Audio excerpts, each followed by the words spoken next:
குழந்தைகளுக்கு ஏற்படக்கூடிய பிரச்சனைகள் எப்படி ஸ்டாமினா இன்க்ரீஸ் பண்ணுறது, குழந்தைகள் பசியின்மை அப்படின்ற பிரச்சனை இருக்கும். அதுக்கப்புறம் பார்த்தோம்னா நுரையீரல் சம்மந்தப்பட்ட பிரச்சனைகள், சுவாச பிரச்சனைகள். பேசிக்காக இதுதானே குழந்தைகளுக்கு நமக்கு ரொம்ப வெயிட் கம்மியாகவே இருக்கான், ஹைட்டும் கிடையாது. என் குழந்தை வந்து ஹைட் இல்லாமல் பார்க்குறவங்கலாம் அவங்க கிளாஸில் இருக்க குழந்தைங்க எல்லாமே நல்லா ஹைட்டாக இருக்காங்க, இவன் ரொம்ப குட்டியாக இருக்கிற மாதிரி வந்து 4 வயசு ஆகுது, 5 வயசு ஆகுது. இந்த சமயத்தில் சித்தா மெடிசன் கொடுக்கலாமா?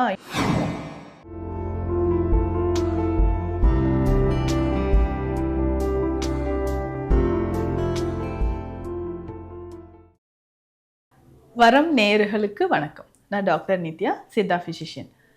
குழந்தை மருத்துவம், குழந்தை மருத்துவம்னே ஒரு தனி சப்ஜெக்ட் சித்த மருத்துவத்தில் இருக்குது. எப்படி நமக்கு வந்து ஒவ்வொரு ஸ்டேஜுக்கும் ஒவ்வொரு நோயையும் நிறைய டைப்ஸாக சொல்லி சித்தர்கள் நமக்கு நிறைய மருந்துகள் வந்து அருள் செய்திருக்காங்க. அந்த மாதிரி குழந்தைகளுக்கு ஏற்படக்கூடிய பிரச்சனைகள், குழந்தைகள் வந்து எப்படி ஸ்டாமினா இன்க்ரீஸ் பண்ணுறது, குழந்தைகள் பசியின்மை அப்படின்ற பிரச்சனை இருக்கும். அதுக்கப்புறம் பார்த்தோம்னா நுரையீரல் சம்மந்தப்பட்ட பிரச்சனைகள், சுவாச பிரச்சனைகள். பேசிக்காக இதுதானே குழந்தைகளுக்கு நமக்கு ஏற்படுது. ஸோ இந்த மாதிரி இருக்கக்கூடிய குழந்தைகளோட நம்மளுடைய ஸ்டாமினாவை இன்க்ரீஸ் பண்ணுறது. ஸோ குழந்தை மருத்துவம் அப்படின்னு சொல்லும்போது அப்போது சித்தால என்னென்ன மருந்துகள் நம்ம வந்து குழந்தைகளுக்கு ஃபாலோ பண்ணுறோம், இது ரொம்ப ரொம்ப இம்பார்ட்டண்ட் இல்லையா? ஸோ பேசிக்காக நிறைய பேரண்ட்ஸ் என்கிட்ட சொல்கிறது என்னென்னா, இதில் முக்கியமாக சொல்கிற விஷயம், ஏஜ் வந்து 10 இயர்ஸ் ஆகுது, 12 இயர்ஸ் ஆகுது, ஆனால் ரொம்ப வெயிட் கம்மியாகவே இருக்கான், ஹைட்டும் கிடையாது. என் குழந்தை வந்து ஹைட் இல்லாமல் பார்க்குறவங்கலாம் அவங்க கிளாஸில் இருக்க குழந்தைங்க எல்லாமே நல்லா ஹைட்டாக இருக்காங்க, இவன் ரொம்ப குட்டியாக இருக்கிற மாதிரி இருக்குது, ரொம்ப அண்டர் வெயிட்டில் இருக்கான் அப்படின்னு சொல்லுவாங்க. அடுத்தது, பசியே எடுக்க மாட்டேங்குது, ஃபுட்டு வந்து சாப்பிட்றதே கிடையாது, என் குழந்தை உணவு வந்து வேணும், பசிக்குதுன்னு சொல்கிறதே கிடையாது அப்படின்னு சொல்கிறாங்க. இதுக்கு அடுத்து இன்னொரு ஸ்டேஜில் இருக்கக்கூடிய அடுத்த கம்ப்ளைண்ட் என்னவா சொல்லுவாங்கன்னா, நிறைய ஸ்நாக்ஸ் சாப்பிட்றாங்க, அது என்னால் கண்ட்ரோல் பண்ணவே முடியல, நிறைய ஸ்நாக்ஸ் சாப்பிட்டு தண்ணி குடிச்சிட்டு அதுக்கப்புறம் பார்த்தோம்னா பசி இல்லைன்னு சொல்கிறாங்க. இந்த மாதிரி குழந்தைகள் இருக்கும் போது ஜென்ரலாக நம்ம சித்தா மருத்துவத்தில் என்ன மூலிகைகள் குழந்தைகளுக்கு கொடுக்கலாம்? ஸோ நிறைய பேர் நம்மக்கிட்ட வந்து கால் பண்ணி கேட்குற விஷயம் என்ன, கால் பண்ணும்போதே மேம் குழந்தைக்கு வந்து 4 வயசு ஆகுது, 5 வயசு ஆகுது, இந்த சமயத்தில் சித்தா மெடிசன் கொடுக்கலாமா, எந்த மாதிரி கொடுக்கலாம், குழந்தைக்கு வந்து ஸ்கின்ல இந்த ப்ராப்ளம் இருக்குது, இல்லை பசி எடுக்கவே இல்லை, இந்த மாதிரியெல்லாம் சொல்லும்போது ரொம்ப வீக்காக இருக்கான், அப்போது நம்ம வந்து சித்தா மெடிசன்ஸ் எடுக்கலாமான்னு கேட்பீங்க. குழந்தைகளுக்கு பிறந்த குழந்தையிலிருந்தே மருந்துகள் அப்படின்றது சித்த மருத்துவத்தில் இருக்குது. அந்த மாதிரி குழந்தைகளுக்கான சில ஸ்டாமினாவை இன்க்ரீஸ் பண்ணுறதுக்கு, பசியை வந்து அதிகரிக்கிறதுக்கான மருந்துகளும் நம்ம கிளினிக்கில் பல வருஷமாக குழந்தைகளுக்கு தனியாக ஒரு ஸ்பெஷல் கேர் எடுத்து தான் நம்ம பார்த்துட்ருக்குறோம். அந்த மாதிரி பார்க்கும்போது பேசிக்காக இந்த பசியின்மை அப்படின்ற பிரச்சனை தான் நிறைய குழந்தைகளுக்கு இருக்குது. எதனால் இந்த பசியின்மை பிரச்சனை ஏற்படும்னா, நம்ம முன்னரே சொன்ன மாதிரி ஸ்நாக்ஸ் வந்து நிறைய சாப்பிட்டு தண்ணி குடிச்சிடுறாங்க. ஸோ முதல்ல வந்து அளவுக்கு அதிகமாக இந்த ஸ்நாக்ஸ் அப்படின்னு சொல்லக்கூடிய இந்த நொறுக்கு தீனி வகைகள் எல்லாமே அவாய்ட் பண்ணணும். ஸோ சடனாக கடைக்கு போகிறவங்க ஒரு பேக்கெட்டில் இருக்கக்கூடிய ஒரு ஸ்நாக்ஸ் ஐட்டம் வாங்கிட்டு வருவாங்க. அந்த ஸ்நாக்ஸ் ஐட்டம் பார்த்தோம்னா அதிகமான ஒரு உப்பு சுவை இருக்கிற மாதிரி இருக்கும். உப்பு சுவை அதிகமாக சேர்க்கப்பட்ட எந்த உணவாக இருந்தாலும் திரும்ப நம்ம சாப்பிடணும், அந்த டேஸ்ட்டை வந்து இன்க்ரீஸ் பண்ணுறதுக்கு நிறைய சால்ட் வந்து அதில் ஆட் பண்ணுவாங்க. ஸோ குழந்தைகள் அதை சாப்பிடும்போது ஈஸியாக நமக்கு டைஜஷன் ஆகாமல் தான் இருக்கும். சரியாக உணவு செரிமானம் நடைபெறாமல் இருக்கிறதுனால ஏற்படக்கூடியது தான். அதுக்கப்புறம் எங்கேருந்து பசிக்க போகுது? அடுத்து இன்னொரு பாயிண்ட் என்னென்னா, குழந்தைகளுக்கு மோஷன் போகிறதும், அதாவது மலச்சிக்கல் பிரச்சனையும் குழந்தைகளுக்கு இருக்குது. ஸோ இந்த மாதிரி ஸ்நாக்ஸ் ஐட்டமாக சாப்பிட்டுட்டே இருந்தாங்கன்னா ஈஸியாக பவல் மூமெண்ட் வந்து அஃபெக்ட் ஆகுது. நிறைய குழந்தைகள் சொல்லுவாங்க, வயிறு இங்கே வலிக்குது, தொப்பில் சுற்றி வலிக்குது, இழுத்து பிடிச்ச மாதிரி இருக்குது, வயிறு வலிக்குது, சுருண்டு படுத்துப்பாங்க. அப்புறம் அது சரியாகிறதுக்கு ஒரு நாள் ஆகும், ஃபுட் எடுக்காமல் இருக்கிறது, இந்த மாதிரி. ஸோ வயிறு வலியை தொடர்ந்து காய்ச்சல் வர்றதும், ஃபீவர் வர்றதும் நிறைய குழந்தைகளுக்கு நம்ம பார்க்குறோம். இது எல்லாமே என்னென்னா, நம்ம அதிகமாக இந்த மாதிரி ஸ்நாக்ஸ் ஐட்டம்ஸாக சாப்பிடும்போது நம்ம உள்ள இன்டெஸ்டைனில் இருக்கக்கூடிய குடலில் பவுல் மூமெண்ட்ஸ் குறையிறதுனால, தண்ணியும் சரியாக குடிக்காமல் இருந்தாங்கன்னா இந்த மாதிரி மலச்சிக்கல் ஏற்படும்போது வயிற்றில் அங்கங்கே கோலிக் பெயின் அப்படின்னு சொல்லுவோம், இழுத்து பிடிச்ச மாதிரி ஒரு வலி இருக்கும். மலச்சிக்கல் பிரச்சனையும் இன்றைய காலகட்டத்தில் குழந்தைகளுக்கு நிறையவே இருக்குது. மோஷன் போகும்போது குழந்தை அழுதுகிட்டே இருக்கான், ரொம்ப திணறி முக்கி போகிற மாதிரி இருக்குது, கஷ்டப்பட்டு போகிற மாதிரி இருக்குது, அப்படியெல்லாம் சொல்கிற கம்ப்ளைண்ட்ஸும் நிறைய பேரண்ட்ஸ் சொல்கிறீங்க. இந்த மாதிரி பசியை வந்து தூண்டுவதற்கு நிறைய மூலிகைகள் இருக்குது. அதனோட சேர்ந்து நிறைய வார்ம் இன்ஃபெஸ்டேஷன் அப்படின்ற ஒரு ப்ராப்ளம் இருக்குது. குழந்தைகளுக்கு பார்த்தோம்னா இந்த வார்ம் இன்ஃபெஸ்டேஷன் இருக்கும். வயிற்றில் வந்து பூச்சிகள் வந்து இருக்குது, புழுக்கள் இருக்குது அப்படின்னு சொல்லுவாங்க. இந்த வார்ம் இன்ஃபெஸ்டேஷனை கிளியர் பண்ணனா தான் அடுத்தது நமக்கு வந்து பசி அப்படின்ற ஒரு உணர்வே ஏற்படுது அப்படின்னு சொல்லலாம்.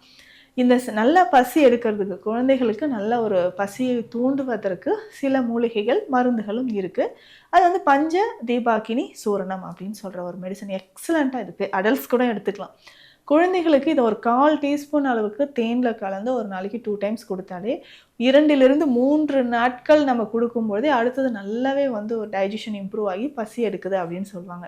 இதை பஞ்ச தீபாக்கினி சூரணம் பேர்லேயே இருக்குது பாருங்கள். 5 வகையான மூலிகைகள் ஒன்றாக சேர்ந்து அந்த பசியை வந்து தூண்டக்கூடியது. இதில் முக்கியமாக பார்த்தோம்னா சுக்கு, கிராம்பு, மிளகு, சீரகம், ஏலக்காய் இந்த 5 மூலிகைகளும் சம அளவு எடுத்துக்கணும். இதை பவுடர் பண்ணி தான் நம்ம கொடுக்குறோம். இதை சூரணமாகவே நம்ம கொடுத்துக்கலாம். இதை பெரியவர்கள் சாப்பிட்ணும் அப்படின்னா ஒரு 1/2 டீஸ்பூன் அளவுக்கு கொடுக்கலாம். குழந்தைகளுக்கு ஒரு 1/4 டீஸ்பூன் அளவுக்கு கொடுத்துக்கலாம். இது தேனில் கலந்து ஒரு நாளைக்கு 2 வேளை காலை இரவு நம்ம கொடுத்துக்கிட்டே வரும்போது கிட்டத்தட்ட ஒரு 3 நாட்கள் கொடுத்தாவே நல்ல ஒரு அப்பிடைசர் அப்படின்னு சொல்லலாம். பசியை வந்து இது தூண்டக்கூடியது.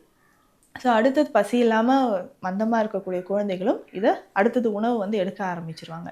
ஸோ வயிற்றில் ரொம்ப நாளாக ஒரு வேளை புழுக்கள் இருக்கோ இல்லை மோஷன் போகிற ஆனஸ் ரீஜனில் நிறைய குழந்தைகள் வந்து கை வச்சு சொல்லுவாங்க இந்த இடத்துல அரிக்குது அப்படின்னு சொல்லுவாங்க. அப்போது வயிற்றில் பூச்சி இருந்ததுன்னா நிச்சயமாக குழந்தைகளுக்கு அந்த ஸ்டாமினான்றது இன்க்ரீஸ் ஆகாமல் இருக்கும். ஸ்டாமினா இல்லாமல் இருக்கக்கூடிய கண்டிஷனில் இந்த பூச்சிகளும் ஒரு காரணம். வயிற்றில் இருக்கக்கூடிய வார்ம்ஸ் ஒரு முக்கியமான ஒரு காரணம் சொல்லலாம். இப்போ வயிற்றில் இருக்கக்கூடிய குடல் புழுக்களை எப்படி வெளியேற்றுவது? இந்த பஞ்சதீபாக்கினி சூரணம் கொடுக்கும்போதே இரவு நேரத்தில் தனியாக இதுக்குன்னு ஒரு மெடிசன் இருக்குது. அதுவும் நம்ம ஸ்பெஷல் மெடிசனாக நம்ம கிளினிக்கில் வந்து கொடுத்துட்ருக்குறோம். இது தொடர்ந்து ஒரு 7லிருந்து 10 நாட்கள் இந்த மருந்தை நம்ம எடுக்கணும். இது வந்து வாய்விடங்க சூரணம் அப்படின்னு சொல்கிறோம். இல்லைன்னா லகுபேதி சூரணம் அப்படின்னு சொல்லுவோம். இந்த லகுபேதி சூரணம் அப்படின்றது அடல்ட்ஸ்க்கு நம்ம கொடுக்குறோம். குழந்தைகளை பொறுத்த வரைக்கும் இந்த வாய்விடங்க சூரணம் 7லிருந்து 10 நாள் நம்ம தேனில் கலந்து கொடுக்குறோம். ஸோ அந்த மாதிரி நம்ம கொடுத்துட்டு வரும்போது வயிற்றில் இருக்கக்கூடிய புழுக்கள் கொஞ்சம் கொஞ்சமாக மோஷன் போகும்போது அதோட வெளியில் வந்துடும். ஸோ இந்த பஞ்சதீபாக்கினி சூரணமும் இந்த வாய்விலங்கு சூரணமும் சேர்ந்து எடுக்கும்போது டைஜஷன் நமக்கு நல்லாவே இன்க்ரீஸ் ஆகும். அதுக்கப்புறம் இந்த குழந்தைகளோட வளர்ச்சிக்கு தடையாக இருக்கக்கூடிய வயிற்று புழுக்கள் வந்து இதில் வெளியேற ஆரம்பிச்சிடும். ஸோ தொடர்ந்து இந்த மெடிசன்ஸை நீங்கள் ஃபாலோ பண்ணிட்டு வாங்க. குழந்தைகளுக்கு வயிறு சம்மந்தப்பட்ட பிரச்சனை இருந்தால் இதில் க்யூர் ஆகும். அதற்கு அடுத்தது ஸ்டாமினா ரொம்ப குறைவாக இருக்குன்னா வேறு என்ன செய்யலாம் அப்படின்னா நம்ம சத்து மாவு கஞ்சி மாதிரி குழந்தைகளுக்கு கொடுக்கலாம். இதில் முக்கியமாக நேந்திரம் வாழை. ஸோ இந்த நேந்திரம் வாழையை வேக வைத்து நம்ம நாட்டு சர்க்கரை, வெல்லம் இதோடு சேர்த்து கொடுக்கலாம். இல்லைன்னா இந்த நேந்திரம் வாழையோட பவுடர், இந்த பவுடரை நம்ம பாலோடு சேர்த்து கொஞ்சம் நெய் விட்டு காய்ச்சி நம்ம கொடுக்கும்பொழுது நல்லா ஒரு ஸ்டாமினா இன்க்ரீஸ் ஆகுதுன்னு சொல்லலாம். போனோட டென்சிட்டி வந்து நல்லாவே இன்க்ரீஸ் ஆகும். குழந்தைகள் வந்து அந்த வளர்ச்சிக்கு ஸ்டாமினா இன்க்ரீஸ் ஆகிறதுக்கு மசில்ஸ் அண்ட் போன்ஸ் வந்து நல்லா ஸ்ட்ரென்த்தனாக இருக்கிறதுக்கு இந்த நேந்திரம் வாழைப்பொடியை நம்ம பயன்படுத்தலாம். இந்த நேந்திரம் வாழைப்பொடி தினமுமே நம்ம குழந்தைகளுக்கு நெய் சேர்த்து கொடுக்கும்போது ஸ்டாமினா நல்லாவே இன்க்ரீஸ் ஆகுது. ஸோ இது வந்து கடைகள்லையும் இருக்கும். இல்லை நீங்கள் வீட்டில் ரெடி பண்ணனாலும் நேந்திரம் வாழையை நல்லா வாஷ் பண்ணிவிட்டு உள்ளே இருக்கக்கூடிய பழத்தை கட் பண்ணி வெயிலில் நல்லா உலர்த்தி எடுத்து இதை பொடி பண்ணி வச்சுக்கணும். இந்த பவுடரை தான் நம்ம டெய்லி பாலோடு கலந்து நல்லா கொதிக்க வச்சு நெய் சேர்த்து கொஞ்சமாக நாட்டு சர்க்கரை சேர்த்தும் கொடுத்துட்டே வந்தோம்னா ஸ்டாமினா அப்படின்றது இன்க்ரீஸ் ஆக ஆரம்பிக்கும். பொதுவாகவே சித்த மருந்துகள் குழந்தைகளுக்கு எடுக்கலாமா அப்படின்னா தாராளமாக எடுக்கலாம். பல வருஷமாக குழந்தைகளுக்கான தோல் சார்ந்த பிரச்சனைகளாக இருந்தாலும் சரி, சில குழந்தைகள் இந்த மாதிரி பசியின்மை பிரச்சனை இருக்குது. இதை தாண்டி நிறைய பிரச்சனைகளுக்கு சித்த மருத்துவத்தில் நம்ம கிளினிக்கில் ட்ரீட்மெண்ட் கொடுத்துட்ருக்குறோம். இது தொடர்பாக ஏதாவது உங்களுக்கு சந்தேகங்கள் இருந்தால் கீழே இருக்கிற நம்பருக்கு காண்டாக்ட் பண்ணுங்கள். நம்மளோட clinic Deekshalayam Siddha health care, Adambakkam, Chennai. நன்றி.